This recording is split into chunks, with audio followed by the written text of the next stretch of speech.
اللہ تعالیٰ نے مہمان نوازی کی رسم حضرت ابراہیم علیہ السلام سے جاری فرمائی تو اس کو بام و عروج اور منزل کمال اہتمام تک اہل بیت علیہ السلام نے پہنچایا۔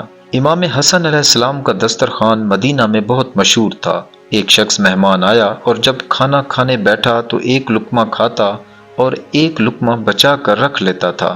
مولا امام حسن علیہ السلام نے اس شخص کی طرف دیکھا اور فرمایا، اے شخص، کیا تو صاحب عیال ہے؟ اس نے کہا، نہیں مولا، میں نے مسجد میں ایک شخص کو سوکھی روٹیاں کھاتے دیکھا، چاہتا ہوں کہ اس کی کچھ مدد کر دوں۔